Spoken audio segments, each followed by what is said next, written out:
It is 8 p.m. and here are the top stories tonight. For the first time, the group tasked with monitoring Aurora's police and fire departments is opening up to the public. These town hall meetings, along with the Community Advisory Council, are going to be our eyes and ears on the streets of Aurora. Building a better relationship between the community and police means making sure victims of violence have support. Being able to start them on that healing journey is so important. A huge leap for rebuilding Boulder County. Cleanup work finally begins for Marshall fire victims. It's hard to see everything hauled away, but at the same time, this will move us forward. RTD joining other organizations and making masks optional in a seemingly new chapter in this more than 2-year battle against the COVID-19 pandemic.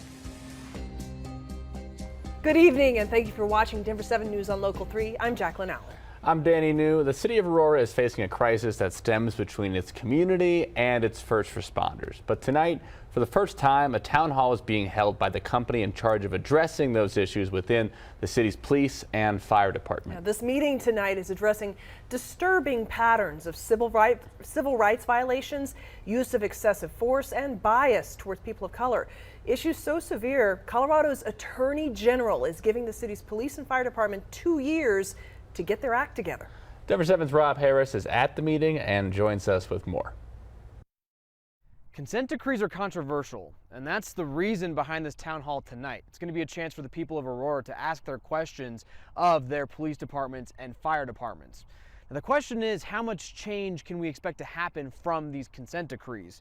And that remains to be seen. John McDonald, a professor of criminology at the University of Pennsylvania, writes that research on this topic is limited. He says studies of consent decrees in Los Angeles and Pittsburgh suggest they can lead to increased public satisfaction with police, with no evidence of harmful effects on police morale. That's when police leadership embrace the decrees, though. He says the changes are often substantial and they require a lot of work by the police agency responsible. And that's why key to Aurora's plan is a community advisory council, pulling citizens into these reform efforts. They will be our eyes and ears on the streets of Aurora to report back to us how they are feeling about their public safety agencies. Coming up at 10 o'clock on Denver 7, we're going to have full coverage of this town hall, including the top questions that the people of Aurora want answered from their police and fire departments. Back to you. All right, thank you so much, Robin. 2 weeks after firing former Chief Vanessa Wilson, Aurora is still in the process of finding an interim police chief.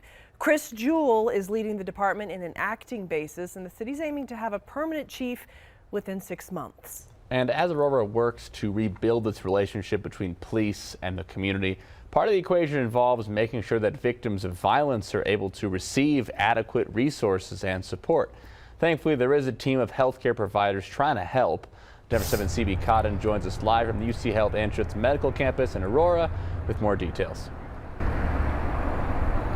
Danny, here at UC Health, there's a team of specialized nurses, and they're called forensic nurse examiners. Their focus is to provide specialized care to victims of violence. We're talking elder abuse, domestic violence, and even gun violence victims. So here at UC Health's Anschutz Medical Campus, these forensic nurse examiners have their own outpatient clinic. Inside the clinic, the nurses have a variety of special tools to assess injuries that occur after violent ordeals. And more importantly, these healthcare providers have specific training that is supposed to help victims recall the trauma that has occurred. This can be especially important if a victim chooses to press charges. The manager of the forensic nursing program talked to us about the trends she's seen. I think it's fair to say that the severity of violence increased, and I would attribute that to not only the stress of the pandemic, but stay-at-home orders and things like that, which certainly isolated some people even further in these violent situations, and perhaps made it even that much more challenging to seek healthcare services. And coming up on Denver 7 News at 10, we're going to take a closer look at the number of patients being treated by UC Health's team of forensic nurse examiners. We'll also take a closer look at the number of violent incidences happening here in Aurora. For Denver 7 News on Local 3, I'm CB Cotton. All right, thank you, CB. A Fremont County judge has dismissed murder charges against Barry Morefu, who was accused of killing his wife, Suzanne, back in 2020. There's an asterisk there. The prosecution's motion asked the court to dismiss this charge without prejudice. That means that Morefu can be tried again if prosecutors refile charges. Still, Morefu left the Fremont County Courthouse smiling with his daughters and attorney by his side this morning. Suzanne's body has never been found, and prosecutors hope that melting snow can help them find it. They hope that that piece of evidence can help prove their case. Now, Morefu's defense attorney thinks otherwise. I have not seen an ounce of investigation occur in this case since Mr. Morefu was arrested. And any investigation that has come from the prosecution since he was arrested points in every direction other than to Mr. Morefu. We spoke to a legal expert on where this case goes now. He says the prosecution can refile charges whenever they want. There are no statutes of limitation on crimes, including first-degree murder. The Boulder County Sheriff's Office believes that a woman started today's grass fire that burned dangerously close to homes. Although they did not identify her, they say she lives in the area where the fire began, just south of Twins Lake. Firefighters went door to door to evacuate some families, but all orders have now been lifted. No buildings burned, and crews estimate the fire caused about $5,000 to $10,000 in damage. As of now, deputies aren't revealing how the suspect may have caused the fire, and charges are still pending. This fire burned as Colorado Senator Michael Bennet surveyed neighborhoods destroyed by the Marshall Fire just miles away. The debris removal process is now underway in both Superior and in unincorporated Boulder County. Brenda Layton lost her home in Superior's Sagamore neighborhood. She says this process will help her decide if she will sell her lot or not. It's hard to see everything hauled away, but at the same time, this will move us forward to accepting what happened. This cleanup will likely take 4 months to complete. Cleanup is expected to start in Louisville next week. UNICEF says the situation for those in Ukraine is growing more dire. Access to clean water and food is growing more scarce as Russians' attack intensify on the eastern side of the country. In Mariupol, the city council there says at least 1,000 civilians are seeking shelter at a steel plant, including women, children, and the elderly. Ukraine says troops in Mariupol are still refusing to surrender to Russia's troops. Meanwhile, the UN estimates nearly 5 million Ukrainians have now fled since Russia's invasion began.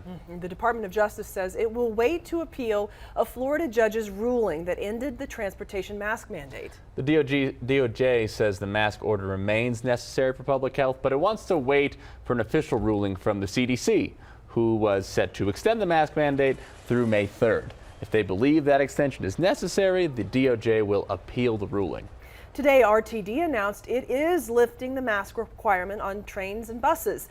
Employees and riders are still encouraged to wear masks for their own health and safety. Also, Lyft has now joined Uber in dropping its mask mandates for both drivers and riders. And Governor Jared Polis is urging the president to move quicker on authorizing a safe vaccine for children younger than 5 years old.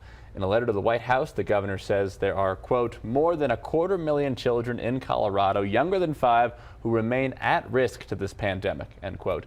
He added that the vaccine will give parents more peace of mind and help put the pandemic behind us. Coming up on Denver 7 News on Local 3, the city of Denver pulls a 180 on their 420 announcement. We're really committed to making sure we got it right and really put a halt to the confusion. Why their attempt to highlight the high life is backfiring. Plus, ever just stop and think about how all that junk mail we get hurts the environment? They don't have to stop sending junk mail, they just need to replant what they cut down. Meet the young girl helping people plant it forward. And you're taking a live look out over Denver. Chief Meteorologist Mike Nelson has your full forecast next at 8.